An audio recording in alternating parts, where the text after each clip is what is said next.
تو کیا آپ جانتے ہیں کہ رمضان کے 30 روزے رکھنے سے ہمارے شریر پر کیا اثر ہوتا ہے؟ اس پر جاپانی سائنسدان نے ایک بڑی کھوج کی ہے جس کا جاننا ہر مسلمان کے لیے بے حد ضروری ہے۔ جاپانی بایولوجسٹ یوشونوری اشومی ایک سائنسدان ہے جن کو 2016 میں میڈیسن پر نوبل پرائز دیا گیا۔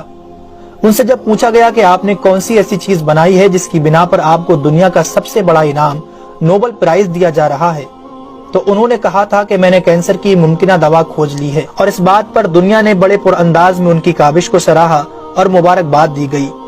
اس کے بعد ڈاکٹر یوشینوری اشومی نے کہا کہ میں نے کینسر کی دوا نہیں بلکہ کینسر سے بچاؤ کا حل تلاش کر لیا ہے۔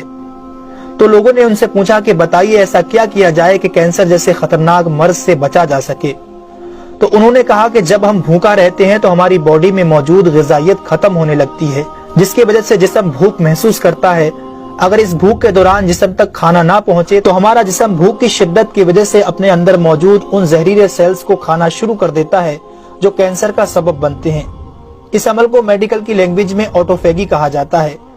اگر آپ چاہتے ہیں کہ آپ کا جسم ایسے بیمار سیلز سے پاک ہو تو آپ کو بھوکا رہنا چاہیے۔ جب ایسے سیلز مرنا شروع کر دیتے ہیں تو کینسر کا پرسنٹیج کم ہو جاتا ہے۔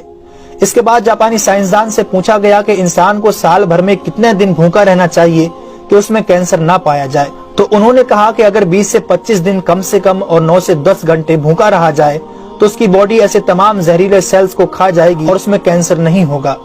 اے میرے پیارے رب کریم، آج ہمیں سمجھ آیا کہ مومن پر روزے کیوں فرض کیے گئے، اور آج مجھے اس احادیث پاک کی بھی سمجھ آ گئی جس میں آپ صلی اللہ علیہ وسلم نے فرمایا کہ ہر شے کی زکوٰۃ ہے اور جسم کی زکوٰۃ روزہ ہے۔ سبحان اللہ، میں قربان جاؤں ایسے سچے دین پر جس نے عبادت کے اندر بھی بیماریوں کا علاج رکھا ہے۔ دوستو، اسلام وہ دین فطرت ہے جو زندگی کے ہر شعبے میں راہ اعتدال کی تعلیم دیتا ہے۔